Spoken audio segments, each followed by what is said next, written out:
Good afternoon, ladies and gentlemen. Welcome. You are here for day 6. That's the first day of week 2 of Teen Driver Education, the Hernandez Driveway. And ladies and gentlemen, today we're going to be talking about water safety, and you are the driver.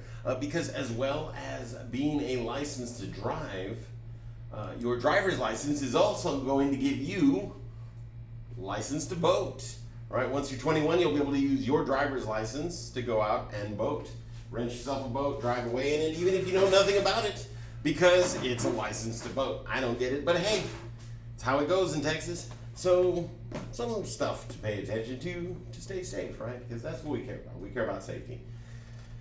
And then we're going to get to what we're here for, right? We're going to get to talking about driving, because that's what y'all are excited for. That's what y'all are showing up for. That's what y'all can't wait for, is that driving stuff, right? So let's go ahead and jump right in. Okay, what we got? All right, presentation. So water safety, and you are the driver, the Hernandez Driveway. All right, folks. Learn to swim, wear your life jacket, and take a boater safety class. Right? Well, this is a boater safety class, isn't it? So how much do you know about water safety? So don't feel pressured into answering these questions, because if you know them, awesome. If you don't, well, it's not surprising. All right, this information is part of driver's ed. Now, to make sure that everyone in that same demographic that has to take driver's ed also now has to, learn a little bit about being safe on the water, because we still lose people to the water, and there's no need for it, folks. At least not for a majority of those. A little bit of safety, a little precaution, a little embarrassment, and that's all that it takes to stay safe. So who must take boater education? Well, if you didn't know it, it's anyone born after September 1st, 1993, the exact same people that have to take driver's education. Texas law requires that a PWC, a personal watercraft like a Ski-Doo or a jet ski, right, must wear a life jacket. That is absolutely true, because the probability of falling off those suckers is very high. Right? What is the purpose of an ignition safety switch lanyard, also called a kill switch, on a PWC or powerboat? Well, the kill switch is something that we really should have on all boats at this point, but anyone with an old boat, a grandfathered boat, one that was, existed before the tech, it would be hard to add one to that. And so, it would cost people money, and the state won't mandate that it's a requirement because of that. But we really do need them on all, because the purpose of it, the reason that it's good to have one, right, is that it shuts off the engine if the operator falls overboard.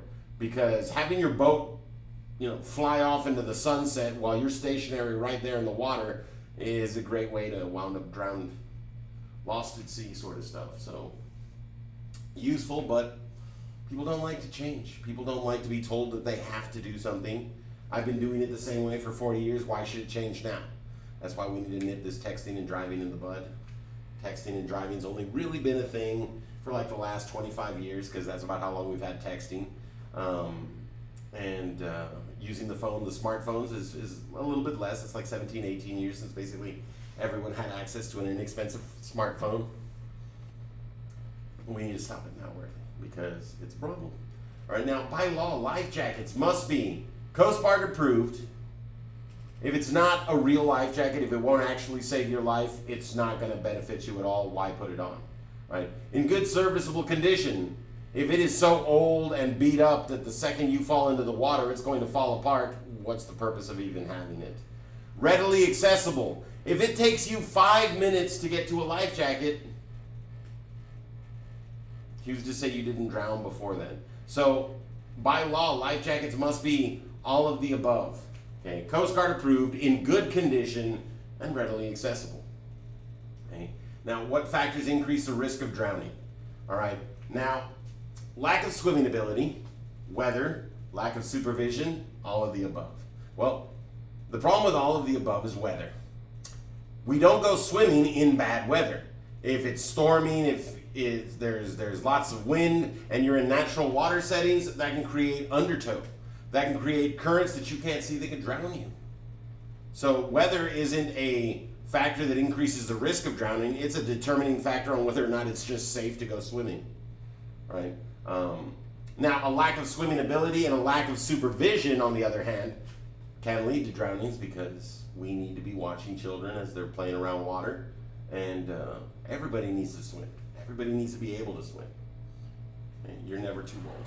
Now, we've got some videos that will be part of this evening's homework assignment, but we're going to be skipping those during the class presentation because you get to watch them anyway at your own pace. But those are real teens, real individuals that experienced real loss or injury, and they volunteered their information in Texas Parks and Wildlife, their story, so that y'all can be safer. So please, pay attention and understand that those aren't actors. Those are just people. Those are people that they could express themselves well enough to get their story across, and were invited to do that.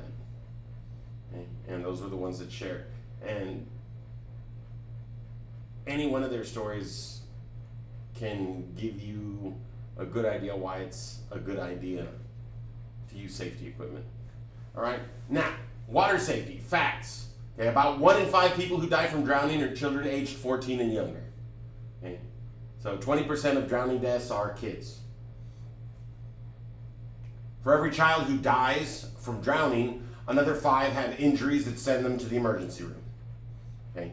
Over 50% of drowning victims treated in emergency rooms require hospitalization or further care, compared to a hospitalization rate of about 6% of all unintentional injuries. And that's because drowning does the one thing that our body really can't handle for very long, and that's deprive the brain of oxygen, right? 2 minutes in the water means 2 minutes with no new oxygen getting to the brain.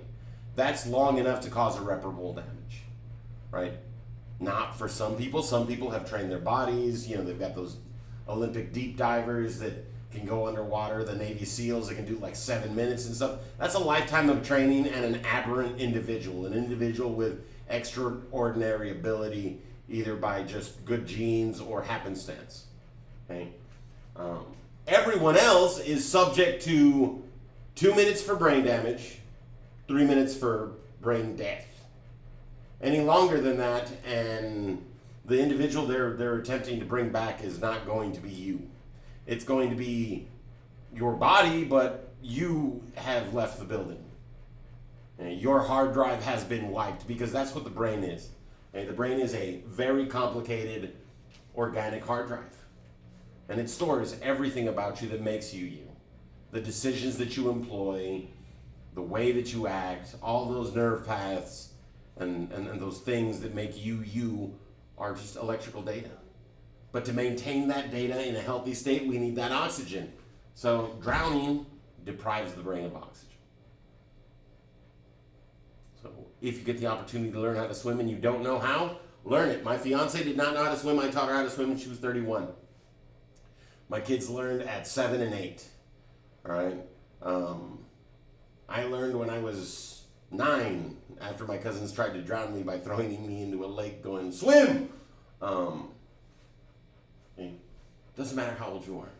It's worth learning that you're never too old, and babies as young as 1 can learn how to swim. So, right now, there are more than 625,000 registered boats in Texas, ranking 6th in the nation. Canoes and kayaks are not registered in Texas because we're not a big kayaking state. All right, now, 1 out of 6 Texans, or 4.36 million people, participate in motorboating activities every year. Okay. In Texas, there was a dramatic decrease in boating-related fatalities from a high of 61 in 2008 to 27 in 2010 and 12. Right? And what happened in that time frame? This happened. Okay? Driver's education and the awareness of boater safety happened. Right? But still, too many people aren't listening. Right? Because we can take that 27 and we can turn that to like a 6 or a 7. Those are the real things that were just like, oh my goodness, it happened so fast, there was nothing we could do. Right? Because everything else, boom, life jacket. Right? Non-fatal drowning injuries can and will cause severe brain damage. Like I said, as little as 2 minutes, folks. All right. Now, lack of swimming ability. Many adults and children report that they can't swim. Okay? Doesn't matter. You can learn. Okay?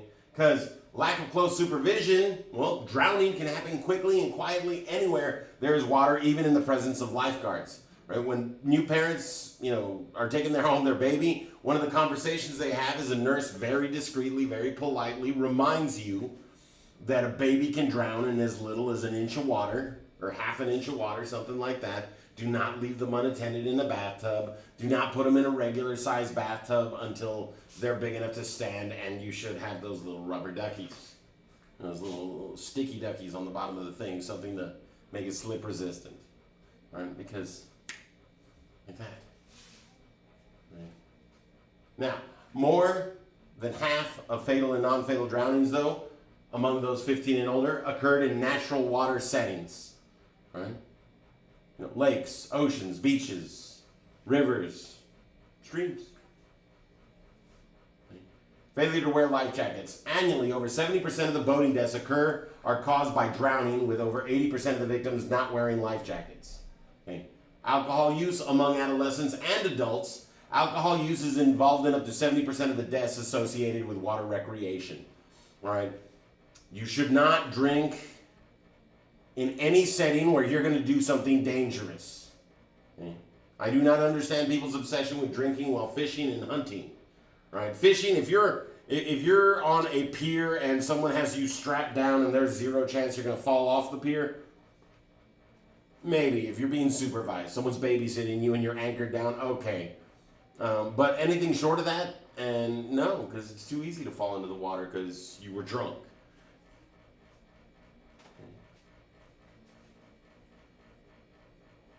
And then operating a boat while drinking, having to row in an emergency while drunk, it's just not a good idea, folks. All right. So do not associate alcohol, or do not combine alcohol with anything that's potentially life-threatening. If something could kill you all on its own, drinking or drugs is not going to make the situation better. I promise you that. All right. Now, swimming skills help. Learn to swim. Statistics showed that taking part in formal swimming lessons reduces the risk of drowning, and that's among children aged 1 to 4 years old, because we're grown in an aquatic environment. Babies reflexively know how to hold their breath from the moment that they're born if they're submerged underwater. And if you teach a child to start swimming early enough, that never goes away. Like the second they hit water, they hold their breath. Right. So, you got little brothers and sisters and you learn how to swim? Take them, maybe a YMCA, Boys and Girls Club. I don't know if they're still doing Goldie and Gus, but something. Right? And learn to swim yourselves. All right. Life jackets. Wear it. Potentially 75% of all boating-related deaths could have been prevented with the use of life jackets. Okay? Because even when you're too tired to swim, a life jacket will keep you buoyant. It'll keep you up and floating and still able to, try to get help. Right? But once your legs get tired, once your arms get tired, and you ain't wearing a life jacket, then it's just down to Goblin Town. Now, take a boater safety course. Boaters who take a boater safety course are less likely to be involved in an accident. In Texas, a person born after September 1st, 1993 must take a boating safety course to operate a power vessel. Now, second count, right? Learn CPR. Anytime you can learn a skill, you should be like, yes, please. Because that is really how independent you are. The more skills you have, the more independent you actually are, right? If you couldn't even change the oil on your car without assistance, then you are dependent on mechanics. There's got to be a mechanic running around for you to be able to drive, okay? Well, CPR and the Heimlich maneuver are two of those things that takes minutes to learn. You'll remember for a lifetime and mean the difference between life and death. Right? I've taken a CPR class, and I also renewed my CPR class after they changed the method. It used to be like actual mouth-on-mouth action required. Now they have breathless CPR, and that's just knowing the right rhythm for chest compressions. Right? And it's, by the way, it's the rhythm to that song "Staying Alive" from the 1970s. Staying alive, staying alive. It's crazy, but it works so well. But in my life, I've gotten the opportunity to perform CPR a few times. Twice it made the difference. Twice, I could say beyond a shadow of a doubt that no one else was going to be there right then and there, right on time. That's more than enough for me. That more than validates me learning those skills. All right? And yeah. And even when what I got in return for the CPR that saved your life was a cachetada, hard smack across the face, still thought it was a good day. Because at the end of that day, one more person was alive than would have been had I not walked by. All right. Now, supervise when in and around water. Designate a responsible adult to watch young children while in the bath and all children swimming or playing in or around water. Now, responsible adult, there's a tough term. Because really, what is a responsible adult? Responsibility is when you put the things you're supposed to do ahead of the things that you want to do. That's a responsible adult. Man, I really want to go and get this autographed picture of my favorite person for like $300, but I gotta pay my bills, so I'm gonna go do that instead. That's a responsible adult. The person that's like gonna be there complaining and whining and doesn't want to be there is not a responsible adult. That's an irresponsible adult because they just want to do the stuff for them. Right? Multiple responsible adults are generally required if you have a bunch of kids for two real reasons. People go to the bathroom, people get thirsty, people got to walk off, go stretch their legs a little bit. But not having someone designated is just asking for disaster. And then avoid alcohol. Avoid drinking alcohol before or during swimming, boating, or water skiing. Do not drink alcohol while supervising children because you're no longer capable of supervising because your desire to drink overrode your desire to keep children safe. Okay. Now, this is a checklist that should be located on any personal watercraft or boat that you get on. They should have this somewhere on there. And it's just a checklist of all the stuff required. And all the stuff that the Coast Guard, the Texas Parks and Wildlife, the Navy requires you to have. All right. So, life jacket use on personal watercrafts versus boats. Okay, personal watercraft, you have to wear a life jacket at all times, regardless of how old you are, because PWC are new. Jet skis are new. And so they were just like, right from the beginning, you have to have a life jacket on. And everyone's like, okay, all dejected because people don't like wearing things that keep them safe for some reason. Because it's so easy to fall off of them. That's the reason. Because it is so easy to fall off. I mean, it's a boat with the motor strapped between your legs, a seat, and handlebars. That's basically a PWC, a personal watercraft, the jet ski. So yeah, you're going to fall off easy, so they want to make sure you're not going to drown every time you fall off. So you have to wear a life jacket. Okay? On a boat, it's required for children under the age of 13. Required for children under the age of 13. So a 14-year-old, if they choose to not put it on, doesn't have to by law, but now if something happens and they fall out of the water, well, they have to maintain themselves above the water. They have to swim. They have to be able to swim, right? Put on a life jacket, folks. I once had to wear a bright pink one that said hot stuff because the only life jacket that would fit me was the one belonging to the wife of the owner. And I was like, I like your big girl style. And I just clipped that thing on because, hey, it fit. And the choice is no life jacket versus a life jacket. And I'm going to take the life jacket. And I am hot stuff. Anyway. All right. Ignition safety cutoff switches on personal watercraft must be attached at all times while underway. Once again, new vessels, new technology, so they just started the rule right away. Boom, you got to have it. That way the jet ski doesn't fly away from you. Boats, it's highly recommended because there's no way to force the old codgers to make changes to antique motors to get a kill switch to work. You just can't make them do it. They won't. They'll refuse. And then you have problems. Right? So the state won't do that. But hopefully eventually it changes. All right, minimum safe distance. A personal watercraft may not operate within 50 feet of anything or anyone except at headway speed. That's real slow because personal watercraft create wakes very quickly and can be very hard to steer and stop. Right? Or at least they can be hard to avoid obstacles quickly and stop. A driver down flag. No vessel may operate within 50 feet of a driver down flag and must slow to headway speed within 150 feet. Driver down is quite literally you fall out of your boat, you pull a little string that's attached to the side and a little flag pops up letting everyone in the area know that you've fallen out of your boat. Okay? And so you can't approach those because you might accidentally hit them, right? So you have to slow down to basically like like walking speed. When you get within 150 feet of them, and once you get within 50 feet of them, you just kind of have to chill until you either spot them and help them get out of the water with like a lifeboat, or they get back up into their own boat. Okay? But you can't get any closer than that. And then Homeland Security restriction: you may not approach within 100 yards of a U.S. Navy vessel, and you have to slow to headway speed within 500 yards. So 1,500 feet away from any military vessel, you need to slow down to like walking speed. And then if you get within 300 feet of them, they may open fire. They may just jump on the bullhorn.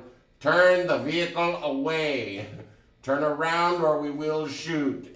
They ain't even gonna play, because there are unfortunately domestic terrorists or individuals over here that would be more than happy to attempt to blow up a boat. Right?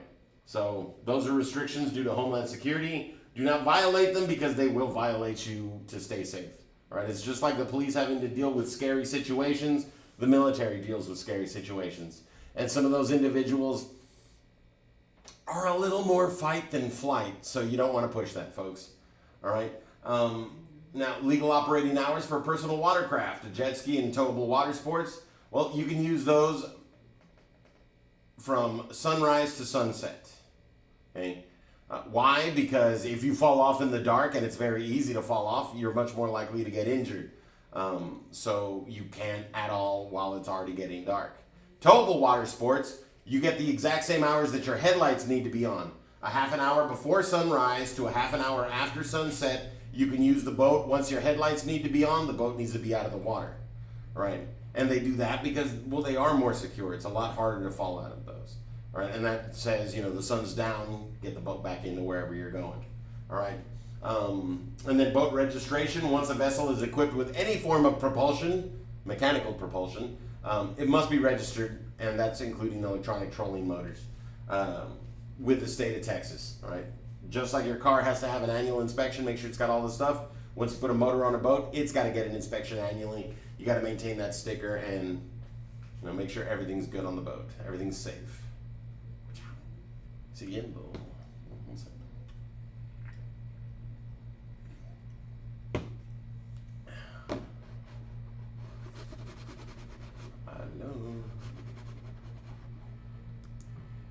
There we go. And now, wrong way. Water safety questions. Now that we've learned a little bit, among adolescents and adults, alcohol use is involved in up to 70% of deaths associated with water recreation activities. Anybody? True or false? Anyone remember this one?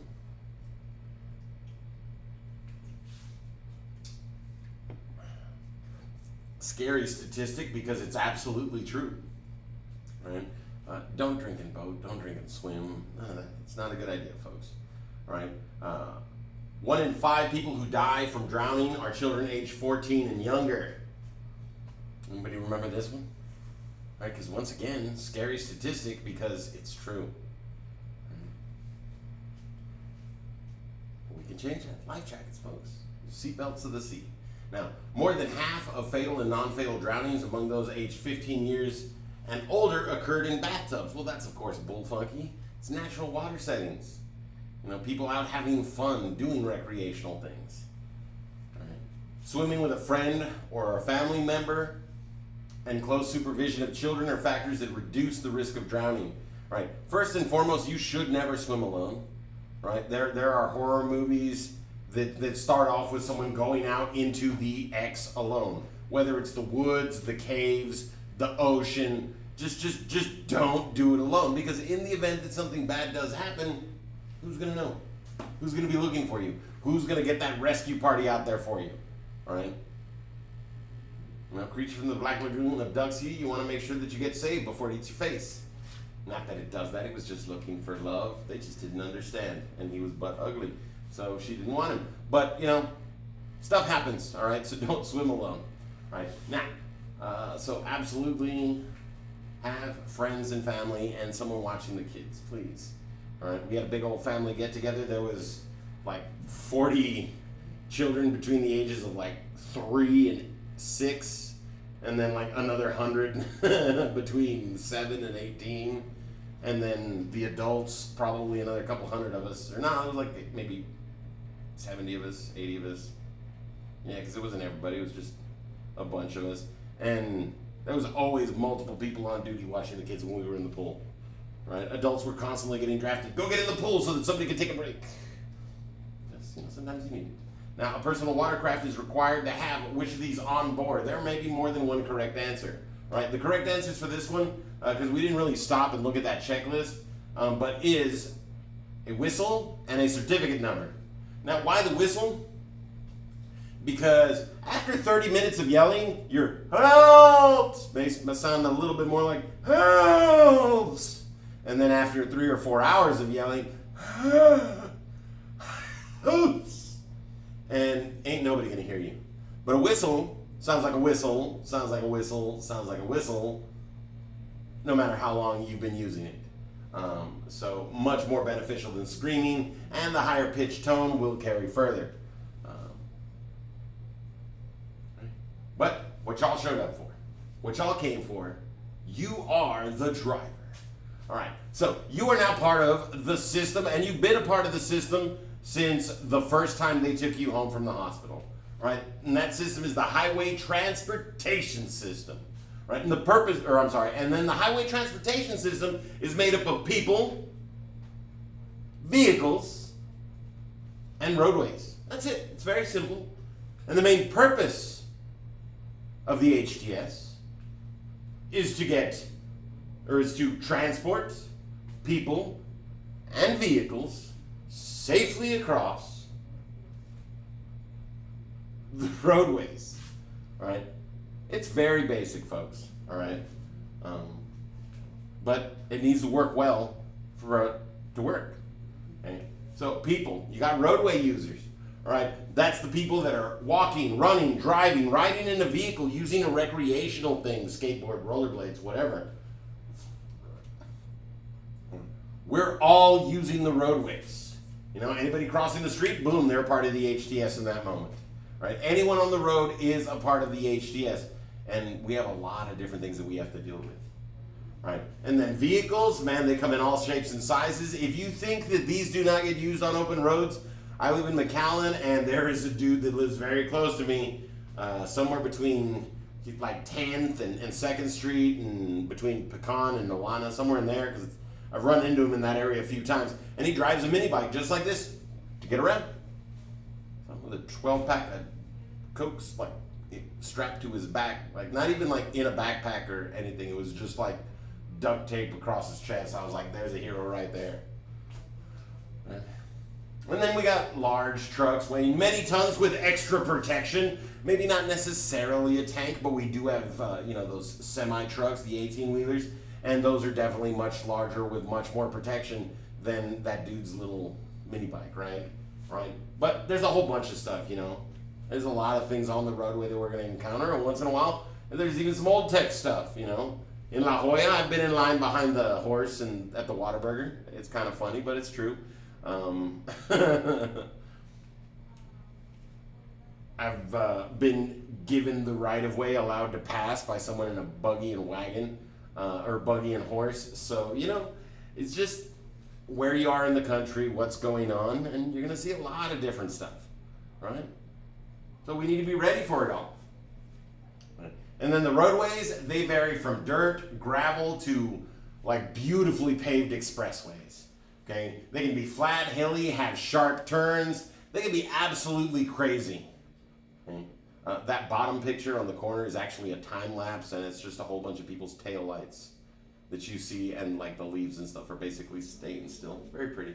But like roads like that exist.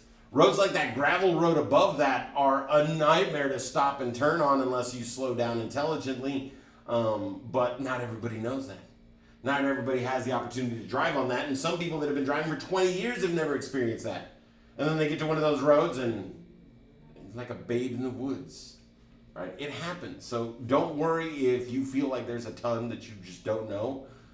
It's going to take time, and it's going to take 6 months to get that permit into a license, because that's how long it's going to take just to experience enough of the basics, folks. So don't worry. Stay calm. You got this. All right? Now, regulating the HTS, we have 3 levels of government. All right, we got the federal level. This is that building that the crazy people with their flags attacked a little while ago. Still kind of a touchy subject for a bunch of people, but that's the Capitol building in Washington, D.C. The laws made there affect the entire country and our territories. Places like Puerto Rico. Recognized territory, hopefully soon enough the 51st state, but stuff like that. The rules that they make apply everywhere. Okay? But not only that, states recognize that they have their own need for specific rules for their region, their area, when it comes to the HTS, because each state has its own specific set of problems that it has to deal with. Right? Now this is another one of our Capitol buildings. This is our Capitol building there in Austin. All right? And then that last level of government, the last area that's going to make up their own rules, like last time when we did have that recount thing going on, there were people for a certain party driving up and down the street from like 8 a.m. until like dark, just honking their horn proudly with their flag trailing behind their vehicle. And the city of McAllen was like, oh no, this has to stop because people were complaining left and right about all the noise they were making. So the city made a rule that within city limits there is no honking of the horns while on a campaigning thing, in a campaigning convoy or whatever. Just if you're driving up and down the street for the purposes of campaigning, you can't be honking. And that's awesome because a local rule made it nicer. I didn't have to listen to bah, bah, bah, bah, from 8 o'clock in the morning on my day off. Right? So yeah, the last one, it's going to be local. Now, if y'all don't recognize this one, maybe you should. That's the City Hall in Weslaco. So if you're from Weslaco, this is where the city rules get made. This is where the decisions that impact you specifically, because you're the only area that's affected by the decisions made there, are made. Right? But we each have, that little local. We all fall under the state and we all fall under the federal. Well, when you combine these 3, that's when you get the vehicle code. And anytime you receive a ticket, a citation, they pull you over and you got to pay some money, they're going to reference the specific part of the vehicle code that you violated. Now, it's tough to understand, but you can look up and be like, this is what they charged me with. I did not know that I was supposed to do that. See, then you don't get the ticket again. Or, that is not what I was doing. That has nothing to do with what I was doing. And if they get the vehicle code wrong, well, you can go to the judge and be like, I'm being charged with this from the vehicle code. That is not what happened. I wish the charges to be dismissed. And the judge would be like, video, yes, you're right. Boom, charges dismissed. Done. Okay? But the vehicle code also is the reason that the system works, because it's the set of rules that everyone has to follow when you're driving in that same area as you, and it's what keeps us safe when we're on the roadways. Right? Because those laws regulate how people can behave, how they can drive on the HTS. Okay. Now, your driving task is all the social, physical, and mental skills required to drive safely. Okay. The social, that's interacting and cooperating with others. All right, because driving is a social task because we have other drivers out there. Sometimes an antisocial task, yes, I'll give you that much, but it is. All right, so how do we interact with other roadway users? Well, we use our turn signals, our horn, our hand signals, our brake lights, our high beams, we'll flash them. Sometimes we'll glare at them menacingly. If you don't have that down, don't worry. Everyone eventually gets an awesome menacing glare. Hit 40. This is the best for me. Actually, I think the beard was best for my menacing glare. But just the right eye contact, just the right hand signal, please. Wave with all your fingers. Waving with just those special 2 is a citation in some counties, in some cities. So the rules for the HTS make giving the dedo illegal in some places. So don't do that on the roadway because it's just bad manners and it upsets people. All right? The finger, she's so no good. Now, all the social and physical skills, all right, well, the more you practice, the better you become. Because in all honesty, and this is hilarious, because most people don't believe it, but then they experience it and they're like, oh, okay, I see that now. The physical skills to drive, to learn how to do them, take approximately 30 minutes. That's it. Now, I'm not saying you are going to be a master vehicular pilot. I am saying that within 30 minutes, you can learn the basic skills required, and then you just have to get good, right? And that's what those 6 months is about, folks. It's about getting good, because some of the physical skills you need to drive, smooth acceleration, blind spot checks, shifting, steering controls, approach to corner checks, smooth braking. I mean, that's like 80% of the physical stuff we're doing that we have to do. All right, then we got our hand signals and a couple other little things, but really, there's not a lot of physical that you need to learn how to do. And the hand signals, you should have already learned those. So I'm going left. I'm going right. I'm stopping. I'm staying right here. Real simple. But these physical skills, with that practice, the more you drive, the more little trips you get out on, you get that 30-hour log down, and then you become a competent, confident driver. And that's what makes you good. Competent means you know what the rules are, you know how you have to drive, and that is how you drive. That is how you choose to drive. Confident means you're not scared to do them, and the other traffic's not going to intimidate you. Don't worry, it takes time, but you will get there, folks. You just got to practice, right? Now, then we have mental skills, right? And mental skills is where it's at when it comes to driving, because mental is the decision making that keeps us safe. So what are some of the decisions that we make? Well, a few of them are, do we speed up? Do we slow down? Do we change lanes? Do we stay in our lane? Do we increase the following distance? Do we shorten the following distance? Do I need to suddenly swerve because this person's crazy? You know, all of these things are just like the tip of the iceberg on the many different skills that you're going to eventually develop as a driver. But all of this is simple. All of this is the same thing. It's all your hands on the wheel and your foot on one pedal or the other. That's all the control that it takes for all of these. Because the entire skill set is very simple. We just got to get good, folks. All right. Now, the IPD process, because driving is primarily a mental task, the IPD process is a labeled system that breaks down how we need to think while I believe living would be a good way to go. If you employ the IPD process before you did anything that you thought maybe is wrong or maybe you shouldn't do, it would save a lot of people a lot of headaches. All right, but it is a system of seeing, thinking, and responding, because I identify potential risks and hazards. P, we predict how they could negatively affect us. We decide what the best thing to do is, the safest thing to do is in the event that one of those things happens, or that those things happen. And then we execute. We put that plan that we came up with ahead of time into action. All right, I got this car coming in on this side. It looks like he might try to change into my lane, but I'm in his blind spot, so I should probably drop back. I got the car behind me, though, tailgating, so I'm going to have to do that real carefully. And then I've got the car on this side just like speeding. I think he's going to cut in front of me, and that could be an accident in front of both of them. So I'm going to flip on my emergency lights. I'm going to drop back nice and slow, just take my foot off the accelerator, no braking to open up that gap.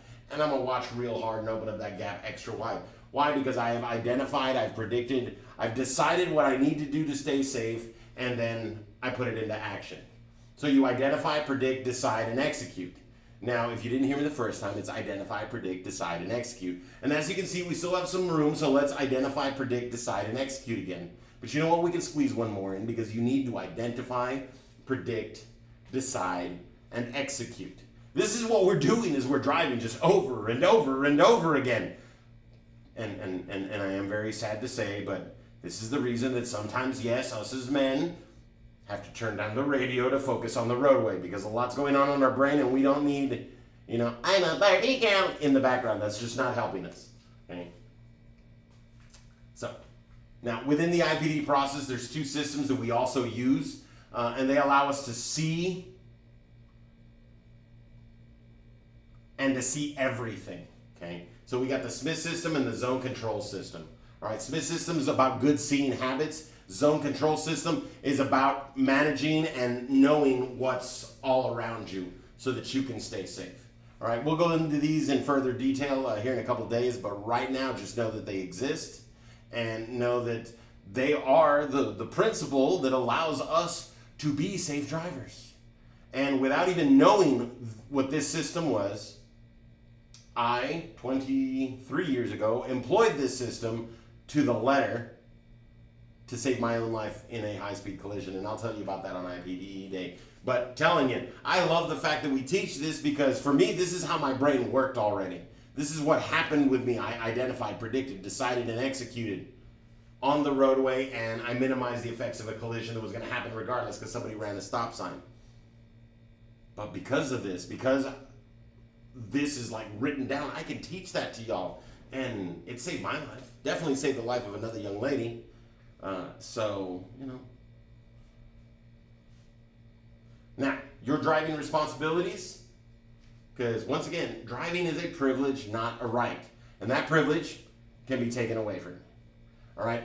Don't get those two words confused. See, rights cannot be taken from you. You have, the right for life, liberty, and the pursuit of happiness. No one can legally just take your life from you for no reason. No one can incarcerate you for no reason. Those are rights. Driving?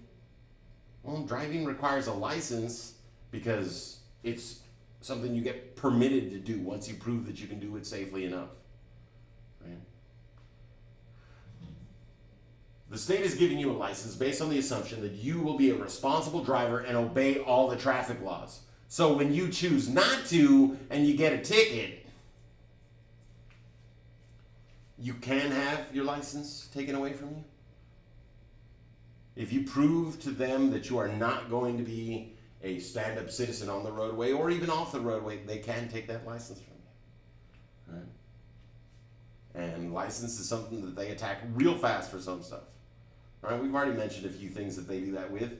Now, your driving responsibilities, have a good attitude. I call it blow it out, but what this is saying is do not let other people and their stupidity, the crazy things that they choose to do not let that make you angry.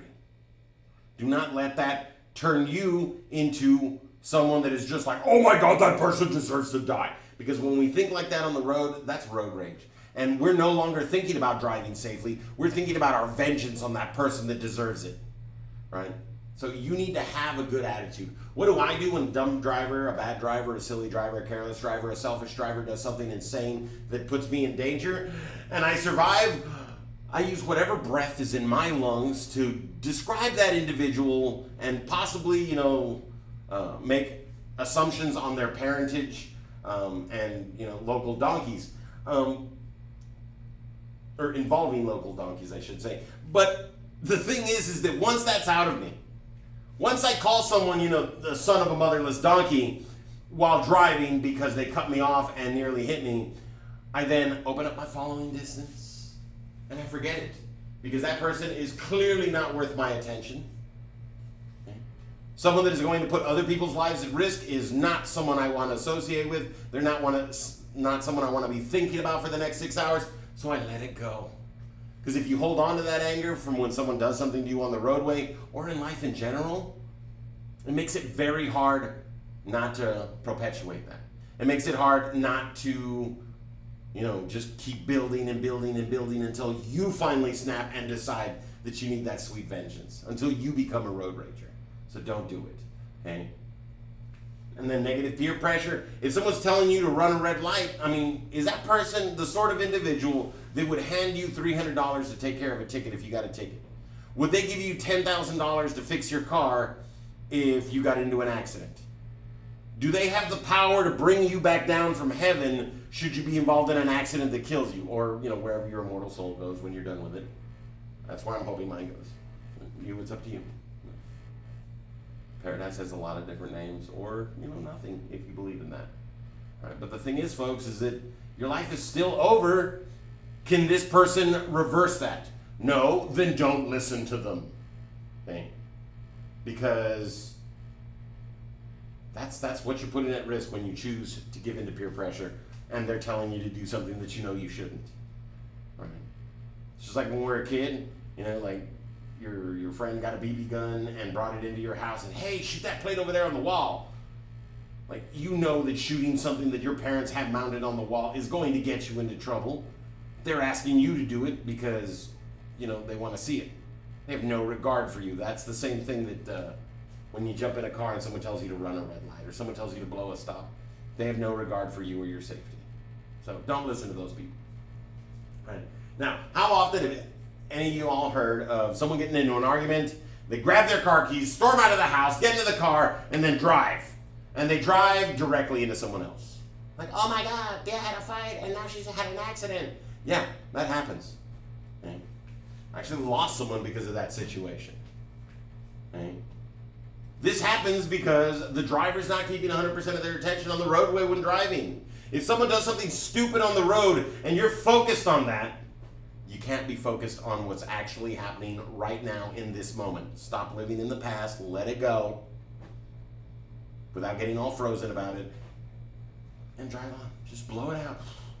Insult them, call them something terrible with that single breath in your lungs, and then forget about it because they're not worth your time. Right? If the dude winds up being your next door neighbor, let him know, hey buddy, what you did today was, illegal, dangerous, and silly. I don't appreciate it. Right? But while you're on the roadway, don't be thinking about that stuff. Don't be allowing it to build up, because that's just going to make it harder to drive. Okay? Because if you're thinking about a fight you just had, and your driving is a primarily mental task, well, then you're not able to effectively drive because your brain is busy somewhere else. Now, breakdowns in the HTS occur when any part of the system does not work well, whether it's the roads, the vehicles, or the peoples, right? If a lane is ending and people do not get out of that lane before it finally ends, they are not working well. There is a breakdown in the HTS and a traffic jam occurs. That happens. Once you know a lane is ending, you get out of it ahead of time so that you don't add to that situation, and there is no breakdown because everyone's doing what they have to. But the second 3 or 4 people decide they're not gonna because they're special, that lane was empty just for them, boom, the breakdown occurs. And it can take a long time to resolve even if everyone else is committed to doing it right. Right? Because it just takes time. Right? People slowing down, stopping, changing lanes all of a sudden. And then boom, we have collisions and accidents. Anybody think they know the difference? Anybody think they know what a collision is versus an accident? All right. Anybody?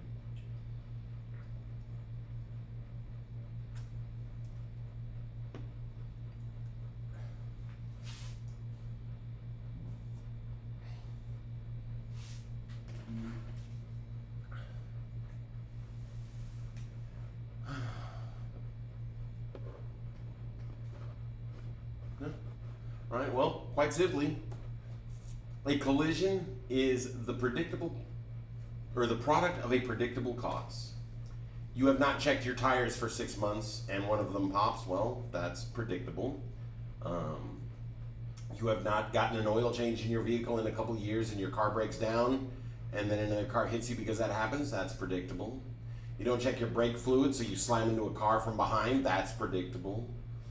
When you put your tire on, you didn't properly tighten the bolts, whether you think you did or not.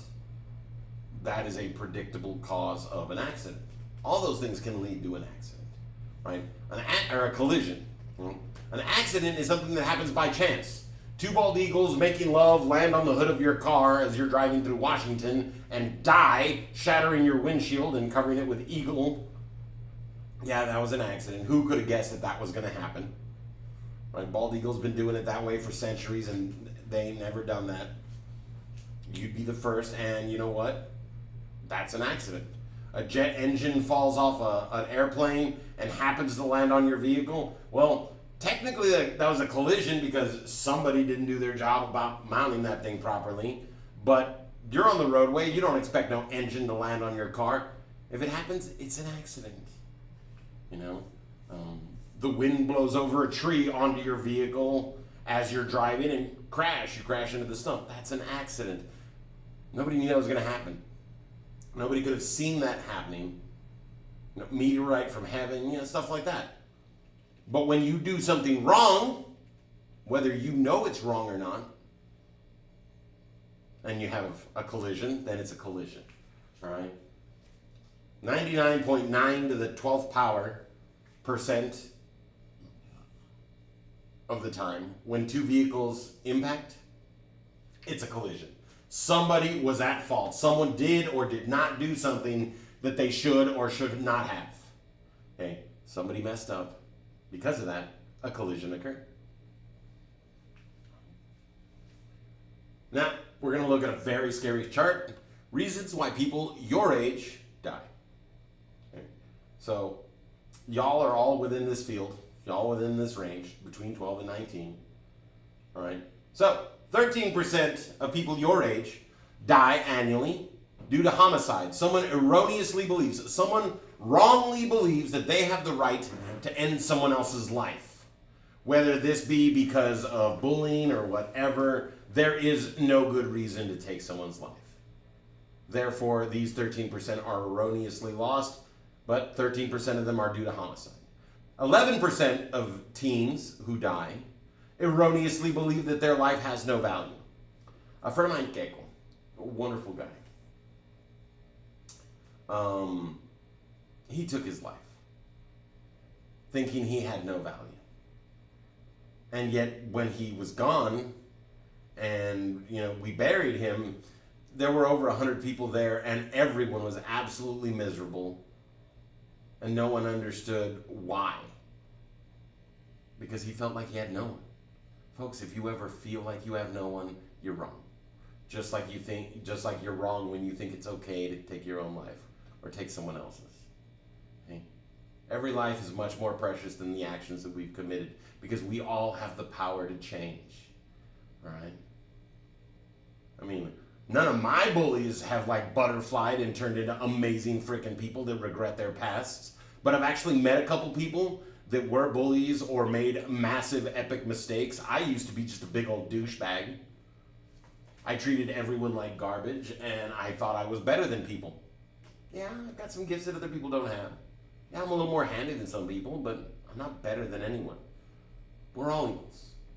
We're all sharing this big floating rock trying to make it around another few times before we kick it. Right? But I had the power to change. So, everyone deserves the chance to change. And if you feel that there's something wrong with you, you can work on that too. All right? But don't feel hopeless. Don't feel as though there's nobody, because like I said, it was a wonderful guy that just felt like he couldn't go to anybody, and there was at least 100 people there down for him that would have gladly taken that call and been like, hey, you know what? I got a better idea. Instead of you going to do that, let's come to my house and we'll hang out and play some video games and we'll talk and we'll hash it out. Because I'd have preferred that 100 times than, getting the phone call that I got and, hey, his funeral's Saturday. Now, 6% of teens die due to malignant neoplasms. That's brain stuff that goes and then you die. Those suck. You can't get away from those. You're born with that. Heart disease, acquired or, no, that's actually acquired because it's heart disease. So 3% of teens die due to acquired heart disease. All right? Barbecuing too much, barbecuing every single day is as bad as having a smoking habit, folks. And that can lead to early heart disease. Right? Things like that. In the valley, we barbecue a little bit. So, just keep things like that in mind, that some people just do die that way. Congenital anomalies, that's you were born that way and you had a real short shot clock. There's nothing we can really do about that unless we catch them, and some of those people are saved, but clearly 2% of teens that pass away between ages of 12 and 19, it's due to congenital anomalies. And then other causes, residuals, basically just all the stuff that doesn't fall into one of those categories. All right, and then there's unintentional injury, 48%. That's kind of a big slice, unintentional injury. Well, let's take a look at that 48% because whoopsie is a big old slice of that pie. All right, Y'all are young, you don't have much life experience, you try to do something new, and then, whoopsie, the worst happens. So let's take a look at that, 48%. All right, so 7% of those are unintentional poisonings. Someone drinks something that they thought was something else, or they thought they'd get drunk off of, and it killed them instead.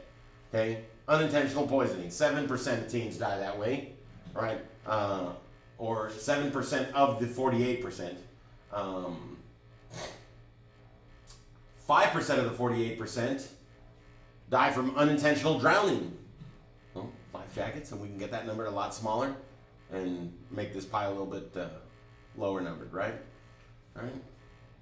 3% other land transport accidents.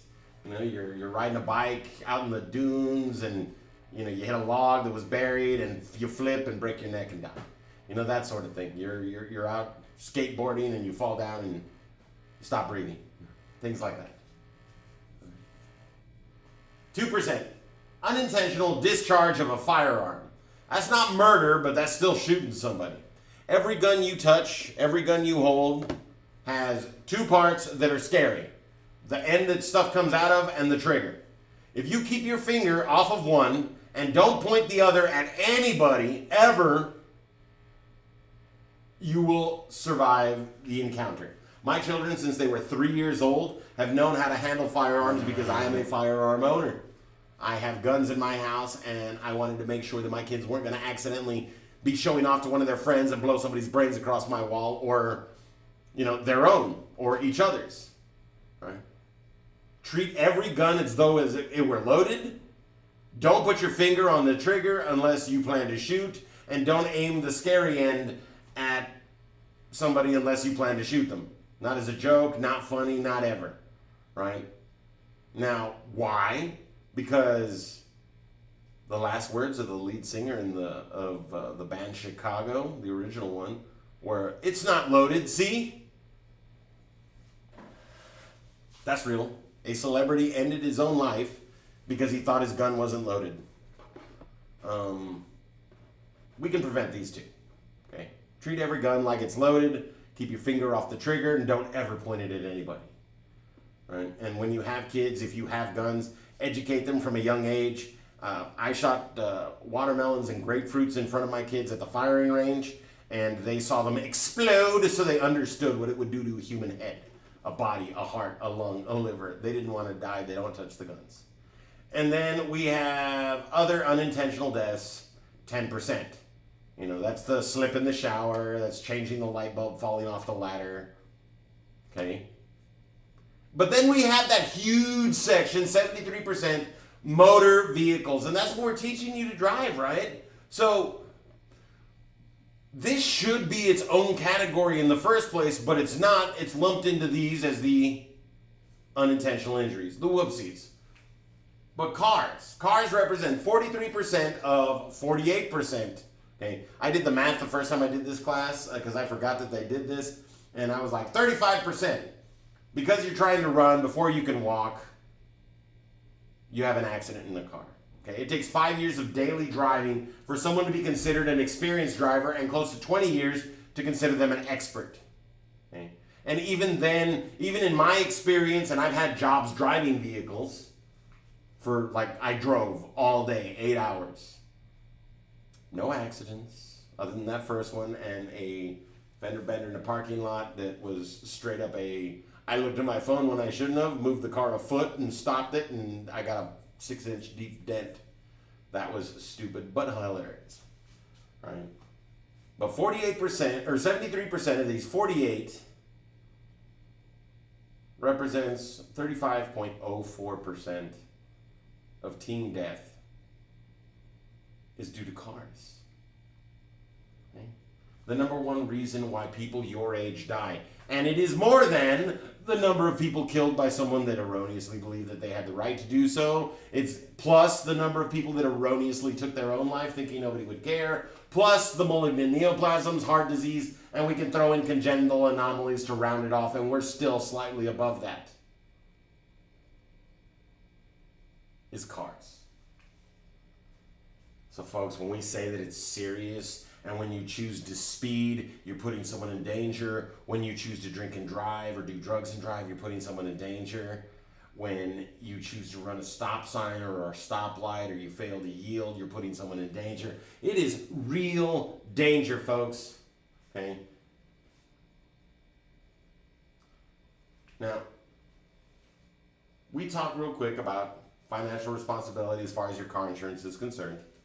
All right? And today we're going to talk a little bit about, going out on our own, adulting 101, because it helps bring up a very important lesson. All right, today we're going to talk about financial responsibility as a whole, just, the adulting stuff. Because do you want to live at home forever? Heck no. So let's talk about living on your own. So we can point out one little thing. All right, now, there are 3 basic things that humans need to survive that cost money. All right, one day, yes, collision is because of a cause. Collision is because somebody made a mistake. Not necessarily on purpose, but if you don't stop at a stop sign and you crash, that's a collision. You didn't mean to crash, but because you didn't stop, the crash occurred. But yeah, there's 3 basic things that humans need to survive, and the day someone figures out how to charge for the amount of oxygen you use on a daily basis, there's going to be some people with like bags over their heads because we're going to be real desperate around then. But right now, there's only 3 things that we need to survive that we have to pay for. Anybody know what those 3 are? Anyone courageous enough to guess and wise enough to guess accurately what the 3 basic things that humans need to survive are? And just for clarification, even though I tend to think so, it's not Dr. Pepper and it's not Wi-Fi. Wi-Fi is not a need to survive.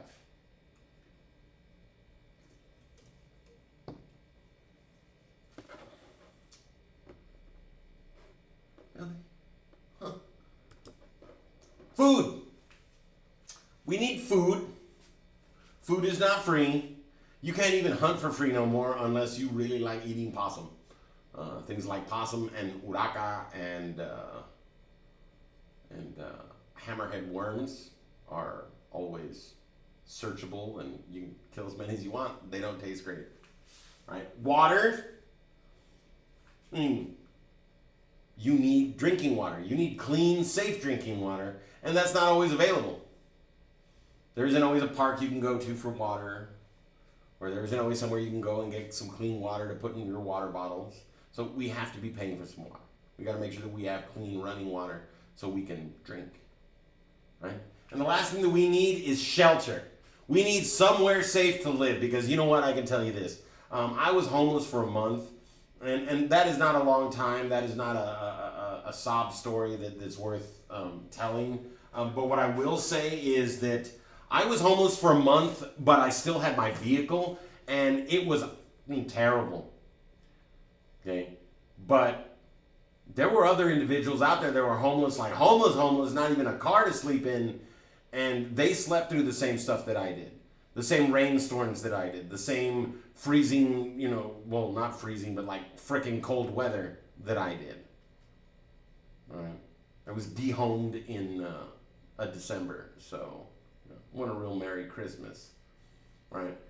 But a little rain, a little cold, you can be a little dead in the morning. As a matter of fact, in New York, it is a murder charge to pour water on a homeless person on a cold night, because they will freeze to death. Okay? You need to have you some shelter. All right? A lack of shelter, I mean, honestly, most of us wouldn't do it. Couldn't do it. Couldn't make it. Okay? And the few that could would be able to build themselves a shelter. Okay? But you can't just do that anymore, right? So let's start with shelter. Let's take a look. All right? Shelter means rent or mortgage. Since I'm going to assume you don't have $30,000, $40,000 in the bank and a heck of a credit score to get a loan for a mortgage, we're going to assume you're going to be renting. All right. Now, you can pick yourself up a studio apartment for right around $400 a month. All right. And if you're curious as to what a studio is, that's very similar to the room you're sitting in right now. It's 4 walls for you to put your stuff in. Now, in Texas, it is actually required for it to have a separate kitchen and a separate bathroom. No guarantees as to how big those are.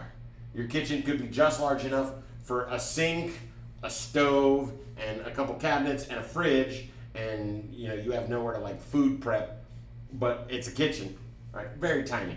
And your bathroom, yeah, usually the same, tiny. Stand-up shower and a toilet. A sink, if you're lucky, is in the bathroom. Sometimes they just put it out as part of the room so that the bathroom can be smaller. There's no requirement for the sink to be in its own room, but the toilet does have to be. All right? But it's a cube for you to put your stuff in. All right? It's your bedroom, your kitchen, well, not your kitchen, but your living room, your closet, all of it put together. Right? Now, around here, the cost of living is lower, so you can find a one-bedroom for approximately $550 a month. Right? This is, as a matter of fact, the lowest in the nation in the valley. I think we have 3 of the cheapest cities in the top 5, and like 20 in the top 100, right, of cheapest places to live. In Edinburgh, around the university, it's $1,000 to $1,200 a month for a one-bedroom. All right. So we're gonna keep things simple though, and get y'all a studio apartment for $400. All right. Before you can move in though, you have to give first month and last month's rent as a deposit, because that's how renting works. If you never pay, then they can kick you out after 2 months. They've gotten their money, and then they just sue you for the rest. Right? Because remember, when you sign a lease, you're agreeing to live there for 1 full year at least, and the landlord is required by law to receive a year's worth of rent from you. Without raising it or lowering it, you have to pay 12 times whatever the rent was. In this case, that would be $4,800. All right? So you got to give them $800 just to move in, and then you still owe them another $4,000 over that next year to meet your end of the lease. Okay. Now we have our place to sleep. Sweet, let's power it up. Okay. We got phones to charge, TV to watch, games to play, not to mention that all too important air condition. Air condition is not always installed by an apartment, and is considered a luxury in Texas, even though not having one can result in heat stroke and death. So just be aware that they are not required to give you any kind of air conditioning. You could be required to go out and buy your own window unit, which is another expense, but we're going to assume you don't have to do that here.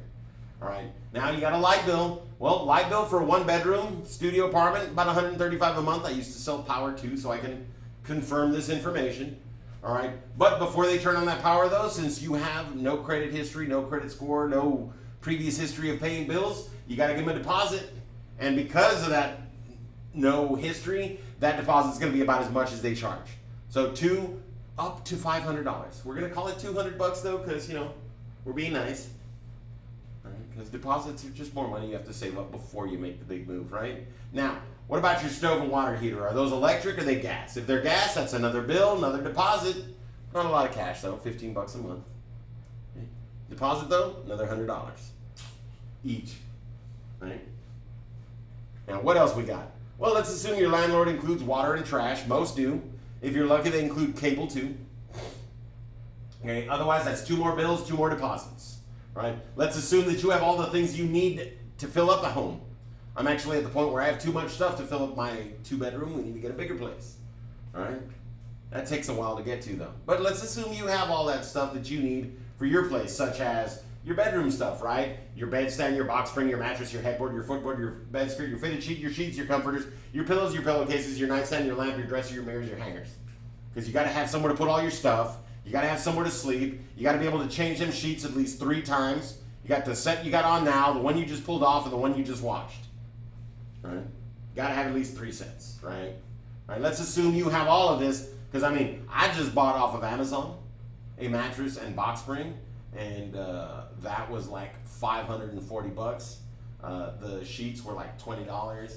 So that stuff gets expensive real fast. Good thing y'all already got all this stuff. All right.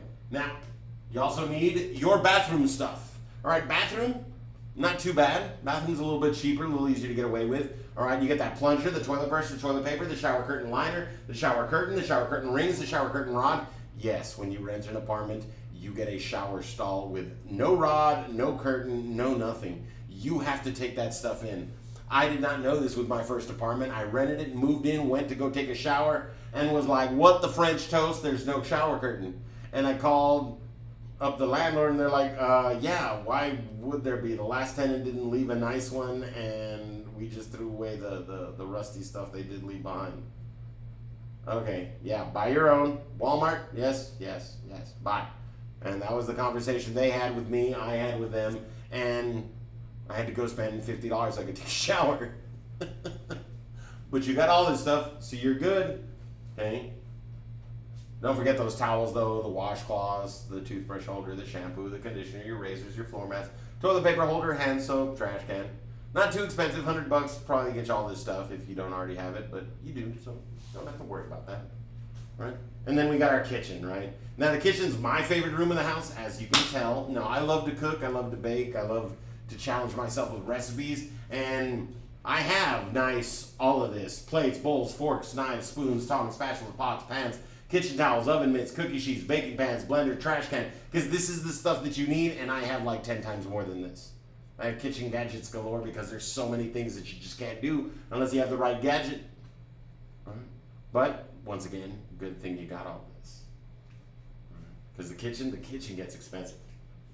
You want to scare yourself? Just like shop for one of everything that's in the kitchen that you have right now on Amazon. Just put it all in a cart and be like, damn, we're rich.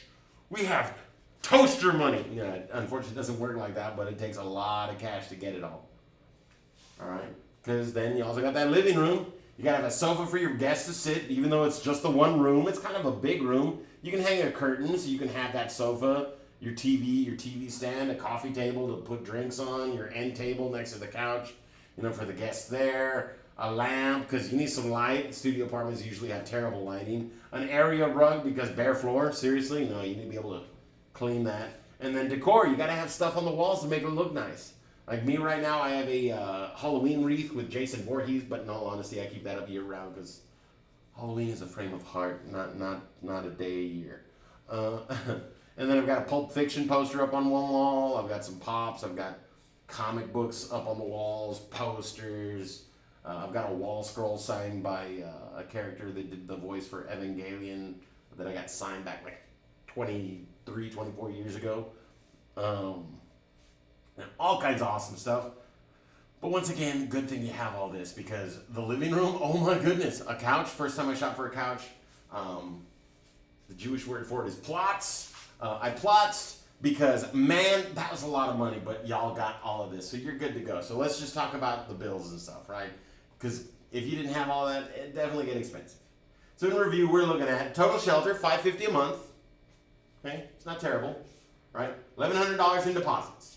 We can live with that, right?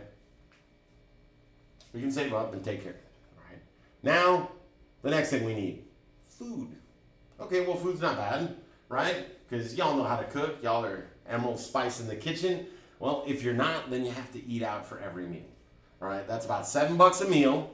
And you're like, well, Stripes is cheap. Yeah, well, breakfast is cheap, and then lunch and dinner are more expensive, so averages to about $10 a meal. And then we're even nice, we take another $1 off because 3 meals a day.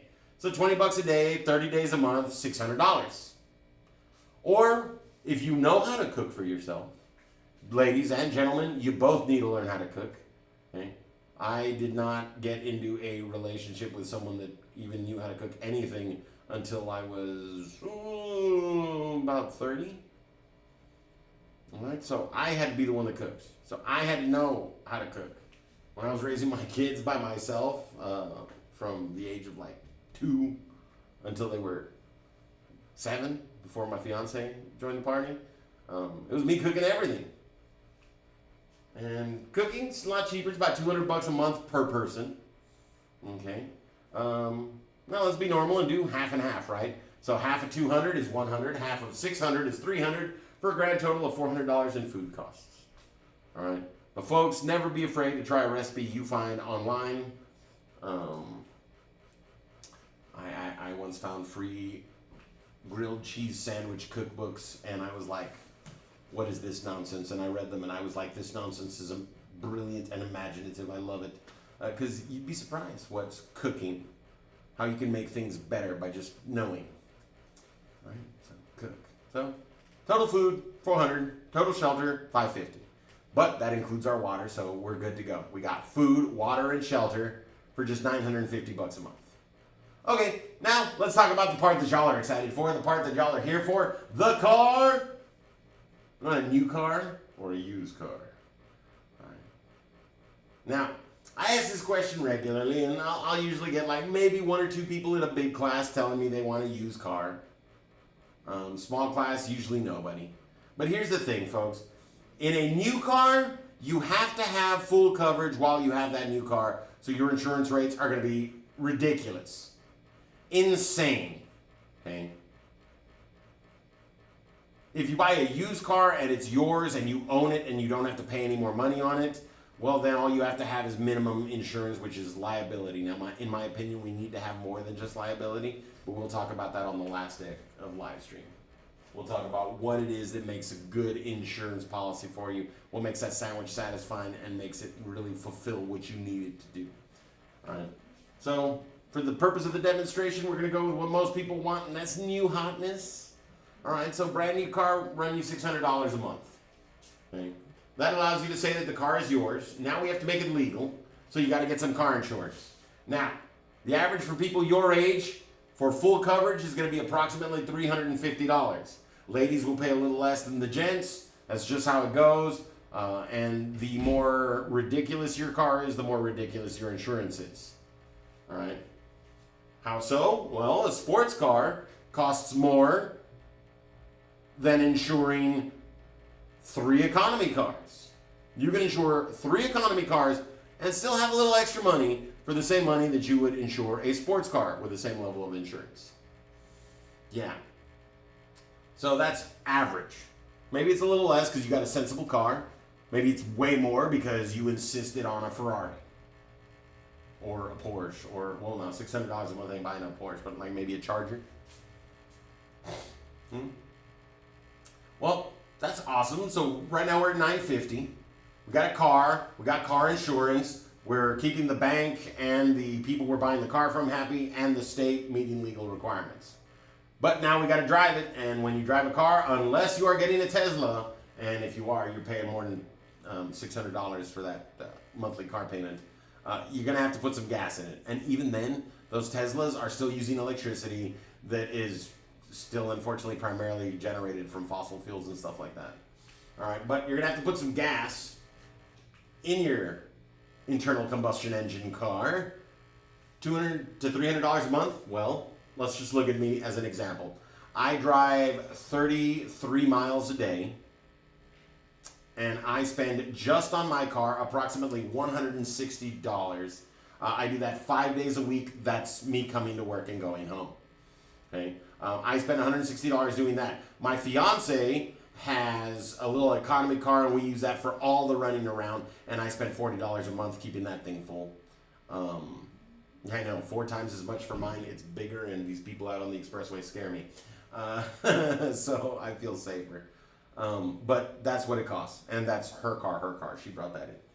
So I ain't gonna try to take that from her. She'd kill me. But $200 to $300 a month is absolutely normal, and that's me just going to work and going home, one way and back. All right, she's going to school. Okay. Fortunately, in the same city. But if y'all want to go out, go have fun, go do things, well, that's more gas. If you want to drive to Austin to go, check out some places, that's more gas, that's money. So $200 to $300 is very sensible. So we're going to call it $250, right? The halfway point, right? So now, instead of at $950, or no, yeah, no,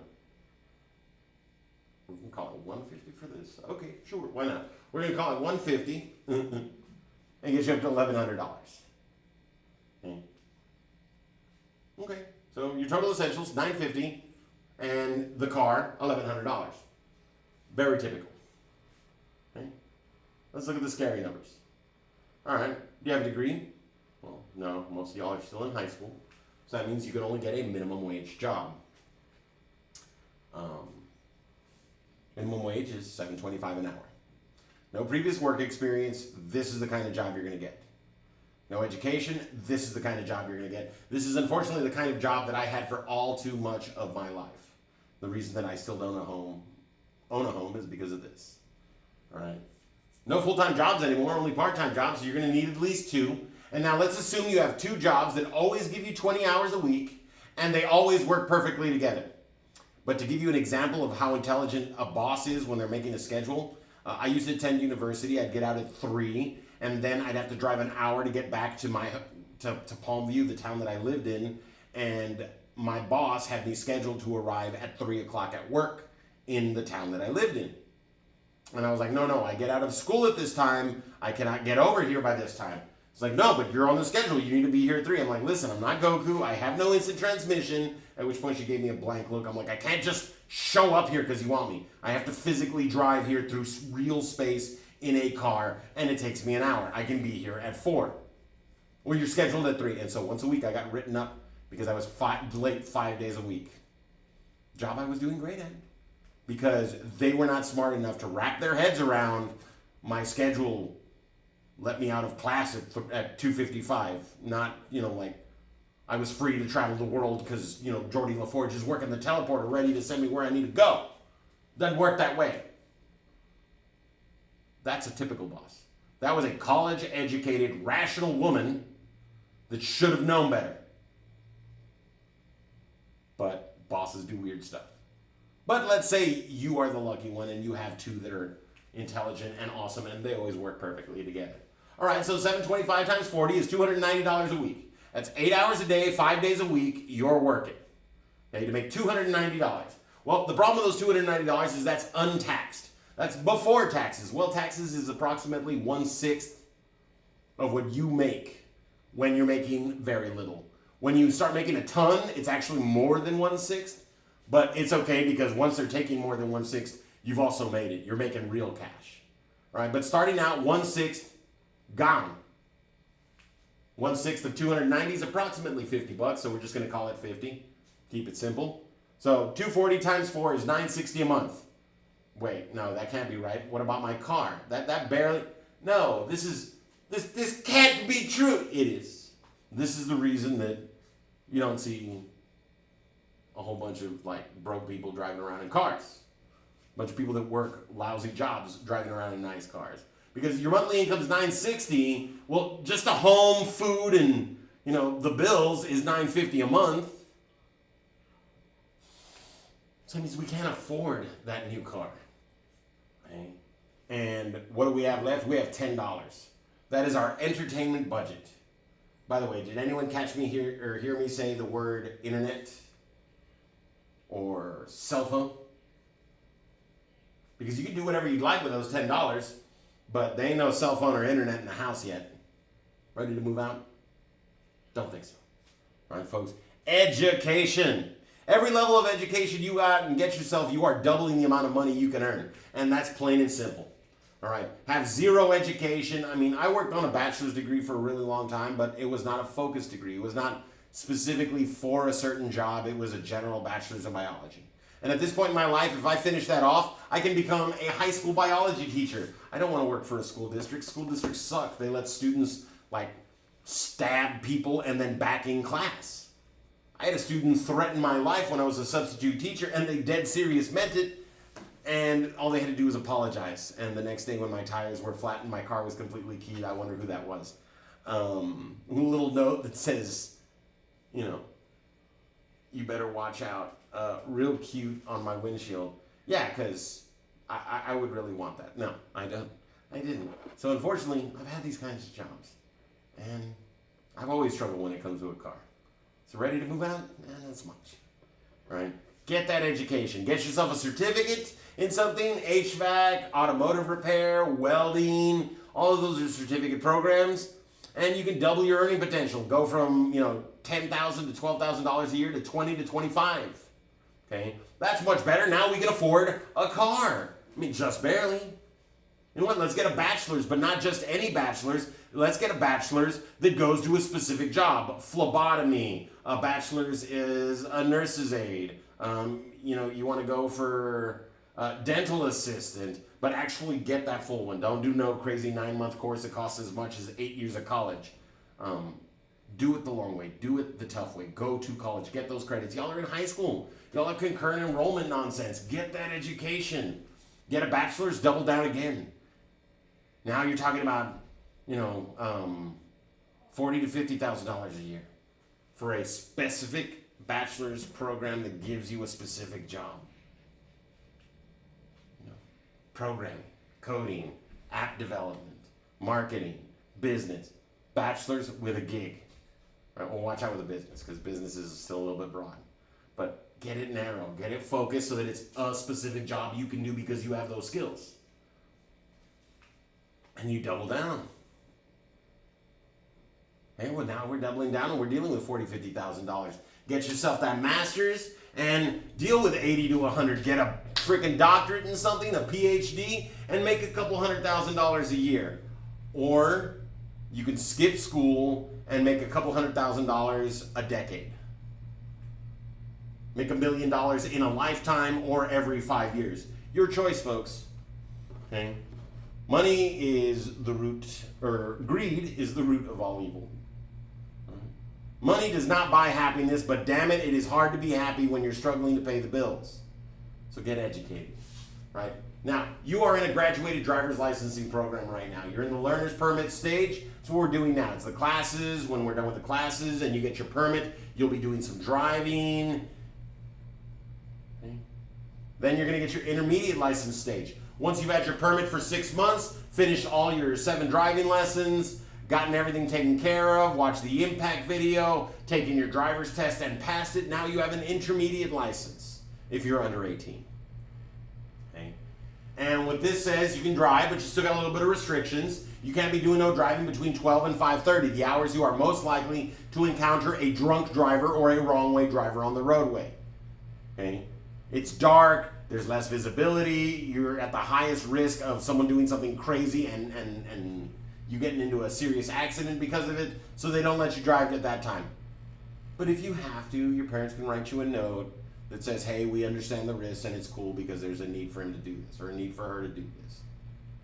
So you still get to do that. You just need to ask permission from your folks. And that's kind of reasonable. Hey, Mom, Dad, I'm going to be out till 4 o'clock in the morning. Can I get some permission on that? You know, maybe it is the polite thing to be, you know, letting them know that your plans are like that because they may not appreciate that from the get-go. Right? But the first license, you can't be out there unless you have their permission. And then you can't have more than one non-relative minor in the car. Because I guess they assume that friends will give you bad advice. Cousins will get beat by your aunt or uncle, so, you know, they're not going to mouth off quite so much in the car. So you can have a bunch of relatives in the car, but only one non-relative minor in your car. Okay? So only one friend. It means you can still go out on dates. You can take your best friend to go to a concert. You can do stuff like that. So, sounds good. Because then, after that one, you get your full privilege licensing stage. And if you are wise, if you want that to start as soon as possible, if you have your intermediate license 60 days before your 18th birthday, you can renew right then and there, online or in person. That day, 60 days before your birthday, you can renew, and the renewal that you get handed there, if you go in person, the printed one, or the one you print out yourself, is a full driver's license. That's when you can do whatever you want, whenever you want, and it can start as soon as 60 days before you turn 18, right? So be vigilant, be on top of it, get that done as soon as possible, and you get to start driving all by yourself as soon as possible, as long as you want, when you want, as soon as possible. Remember, though, as long as we still live under our parents' roof, we still respect their wishes, because at the end of the day, they're still footing the bills for the insurance, the car, the gas, all that fun stuff. So let's be courteous about it and make sure that they're cool with our actions. Right? It's the respectful thing to do. And because you have the power to choose, you have that control in your life, you can choose to be respectful. Okay? Once you turn 18, though, if you do not renew your license before you turn 18, your license expires, you got to get it again. So don't let it expire. Okay? Before you turn 18, you know, whenever, 60 days or less, you can do it the day before, renew your license. And then you'll only have to renew it on your birthday every 8 years. Awesome sauce. Okay? Not a big deal, just remember to get it taken care of, because not having a license, it's tough to get someone to take you there. Did you drive yourself here? No. Who brought you? They already left. In what car? If this is the car you're going to test it, yeah, see, the holes just, okay, you got to get taken. It's just a big old pain. So don't do that to yourself. Make sure that you renew, all right? Because learning to drive is a continuous process. Okay? You're going to get better every day. You're going to get more skilled, more confident, and hopefully you go out there with maximum competence. You go out there ready to do it the right way from the beginning, okay? Because good drivers never stop learning. Good drivers never stop trying to be good drivers, right? Just because it's 3 a.m. doesn't mean that I don't make a full stop. If it's 3 a.m., then I definitely make that full stop because it's that cop I can't see because he's got his lights off. They can give me a ticket if I don't. It's that car that's fleeing from the police with his lights off that might be getting ready to run into me and I don't see him because his lights are off. So, at the end of each chapter, at the end of each PowerPoint, we're going to have the chapter review, question and answers. If you would like to participate, I would really appreciate it. If you're a little worried about seeming foolish because you don't like being wrong, no worries. All right, we're going to get through these and then I'll give my outro, folks. All right, now number one, and it does give them without the answer, and then when we get back to them, it'll have the answer highlighted so you can see. So number one, which of the following is part of the HTS? So today we talked about this a little bit. So what's part of the HTS? Is it passengers, roadways, vehicles, or D, all of the above? If you think you know the answer, please put the number and your guess. All right. Number two. Right. It is important to learn low-risk driving habits so that you can. Is that complete a qualified driver's education course? Is that so that we can get the attention that we want? Is that to actively avoid dangerous driving situations? Or is that just to use the HTS? It's important to learn low-risk driving habits so that you can what? Okay. And then number three. If you hold a learner's permit, you can drive. Is that after you attend traffic school? Is that alone after you complete a driver's education course? Thank you for that too in there, Giselle. Is that during daylight hours only? Or may you only drive with a licensed adult driver? If you hold a learner's permit, which of those can you drive? Number four, the operating costs of driving include that A, car insurance, B, licensing fees, C, the cost of the vehicle, or D, fuel and tires. Which of these are operating costs? Right. And then this one, this sign is important to drivers because this one's commonsensical, folks. Number five, all right, is that because the laws regulating the HTS require that used oil be recycled? Is that because drivers have a responsibility to preserve our environment? Is that drivers have a responsibility to control driving costs? Or is that graduated driver's licensing programs require that you know how to recycle oil? Did we ever say that it was required? This is the first time y'all have seen the symbol. So probably not. All right. Number six, if you are involved in a collision by law, you have to. Is that get out, get medical attention, call your insurance company, or is it stop? Which one of these is required by law? Toughy, right? Nah, it's easy. You know this. Right? And then this one, I'm not even going to ask the question. The most important action you should take before you sign this card is discussing it with your family. This right here is an organ donor card. Now, when you become an organ donor, your license then gets branded with one of these. I don't know if y'all can see that little... There we go, that's pretty good size. That little heart right there happens to say donor on the inside. And in the event that something happens to me, they're going to harvest me like a pumpkin. All right? When you become an organ donor, paramedics will no longer perform what is referred to as extraordinary life-saving measures. Extraordinary life-saving measures include things like more than 2 pints in a transfusion.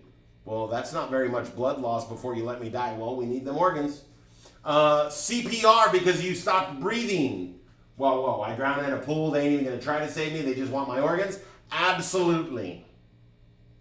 Okay. Your heart stops pumping on its own. They ain't going to try to start it again. They're going to try to get those organs out in time. Okay. That's the point of being an organ donor. Your life is essentially forfeit the first major situation that you have. yes, being an organ donor can save 7 lives. But when you're 15, 13, 14, 16, 17, maybe you're not ready to die so that 7 other people can live. Maybe you are. Okay? Only you can make that decision, folks. But it is my earnest recommendation that y'all live life and be like, I could die today and I would die a happy person. Get to that point in your life and then become an organ donor.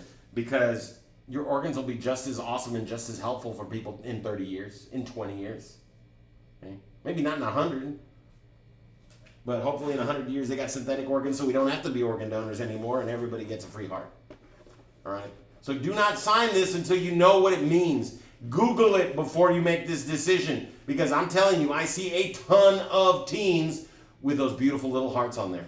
And then I asked them, I was like, so you're okay, you know, no CPR, they're just going to go straight for your organs? Well, what are you talking about? I mentioned in class, yeah. So understand what this is, all right? Understand the meaning of being an organ donor. Don't just think that, you know, you're doing something awesome. Yes, you are doing something awesome, but at the cost of your life. Okay? My family understands that. But will yours? Are they ready to lose you? I don't think so. So make sure that you know and they know before you decide. Okay? And then number 8, the National Traffic and Motor Vehicle Safety Act requires, once again, common sense helps with this one. The National Traffic and Motor Safety Vehicle Act, or Vehicle Safety Act, requires that state monitor highway construction and maintenance, the federal government to set guidelines for licensing, government agencies to regulate traffic courts, or automakers to install safety features in cars. An act called the Motor Vehicle Safety Act. I wonder what their main purpose is. Gee, that's a toughie, right? All right, so number 1. All right, let's see. I think we got a couple guesses for 1. So let's take a look. All right, so 1D, all of the above? Yeah, absolutely. All right, which are parts of the HTS? The roads, the cars, and the peoples. Whether those peoples are in the cars or just on the road or near the road, we're part of the HTS, folks. So be awesome to all the people, the cars on the HTS because we're all having to deal with the same nonsense. All right? Now, number 2, let's see, we got C up there. It is important to learn low-risk driving habits so that you can, yes, actively avoid dangerous driving situations. When you learn to do things the safe way, it's easy to stay safe and not get into trouble. Number 3, if you hold a learner's permit, you can drive. D, absolutely, folks. Y'all got this one. Only with a licensed adult driver. All right, a permit is not a driver's license. A permit does not give you carte blanche to go wherever you want. You need to have that licensed adult. People ask me, can I drive to school with a permit? Is your parent a teacher or an employee at the school, like a custodian or a secretary? No. Then no, I'm sorry, you can't. Well, how could I if they were? They could go with you and ride along to your school. Yeah, so it's not a license to drive to school, right? It is a license to drive with a licensed adult operator in the front seat actually paying attention to you, right? Now, the operating costs, nobody guessed on this one, or maybe a couple people did, but the operating costs of driving include fuel and tires, because fuel gets used up quickly. Tires gets used up slowly, but the cost of a vehicle, that's ownership. That's not an operating cost. Just to make it yours, you got to pay for it. Licensing fees, that's state requirements. That's not about operating the vehicle. If you want to operate your vehicle, you got to meet your legal requirements. And car insurance, again, that's a state requirement. Okay? Only fuel and tires is something that you continually have to pay if you want to keep using the vehicle, right? Because it needs good tires and it needs gas, right? Number 5, this sign is important because drivers have the responsibility to preserve our environment because we are the number 1 polluters, right? Cars make more pollution than anything else, and we keep driving. Okay? That's why people make promises like our fleet will be all electric by this year because they're trying to reduce the amount of pollution. But we got to get working on this now, right? Every little bit counts, and each and every one of y'all has the power to be part of the solution, not part of the problem. All right, folks?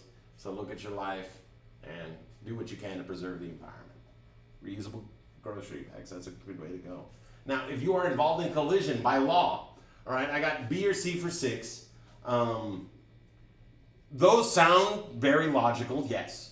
But what you have to do, in fact, is stop. Okay? The law doesn't necessarily want you to get medical attention, but they want you to get stopped and checked out. All right? They want a paramedic to at least be like, yeah, we think you should go to the hospital. And then you can be like, nah, I don't want to, and the law's not going to stop you. But you are required to stop and render aid. You need to call and make sure that everybody gets checked out. And if you choose to go against medical orders and just drive away, walk away, whatever, that's your prerogative. But the law says you have to stop. Okay? Now, this one right here, yeah, discuss it with your fam. If you're going to be an organ donor, discuss it with your fam and make sure they understand everything that that implies. Make sure they understand what you're really putting on the table, because it's you. Okay, the second you become an organ donor, you are now like a glass bottle. Okay, if you get dropped too hard, well, they're going to be like, oh, well, let's just, sponge out that wine and put it in another bottle. Because they're just going to go after what you got inside. All right, if you get too messed up. They're not going to waste the effort of trying to save you. They're going to harvest your organs and save 7 other people or 6 other people. Okay? So know what it is you're signing up for. It's a great thing to do. It's selfless, but maybe it's a little crazy when you're still a teenager. Wait till you're 30-something, 40-something. All right? And then, the National Traffic and Motor Vehicle Safety Act requires automakers to install safety features in all cars. A safety act requires safety features? The heck you say. Indeed. All right? Now, every day make the world a better place, but first, do no harm. Every day, make that choice, make that change, make that decision to make yourself the best, the better you. Right? Every day, choose that choice. Choose that change. And choose to be who you can be. All right, folks? Now, that's class for the day. Anybody got any questions, issues, or concerns, anything that we can help you out with? We got a few minutes left in time. For those of you that don't, you are more than welcome to bounce. We will be getting the assignment posted up here in the next few minutes, as well as the link for tomorrow's live stream, where we're going to be talking about, what is tomorrow? Tomorrow is day 7. That's not IPDE. That's basic vehicle operation. Yes, basic vehicle operation. So we're going to be talking about just basic stuff, how to get in the car, things like that. All right. No questions, no issues, no concerns, folks. Everyone found their DPS exam. Everything was awesome that way. Everyone good and happy. Nothing confusing on here. By the looks of it, I guess not. Everybody's leaving. All right, everybody. Then thank you so much for joining us today. Today was day 6 of Teen Driver Education, the Hernandez Driveway. We'll see y'all tomorrow. Same bad time, same bad channel for day 7, basic vehicle operation, the Hernandez Driveway. Bye, everybody. Thank you so much, and we'll see y'all tomorrow.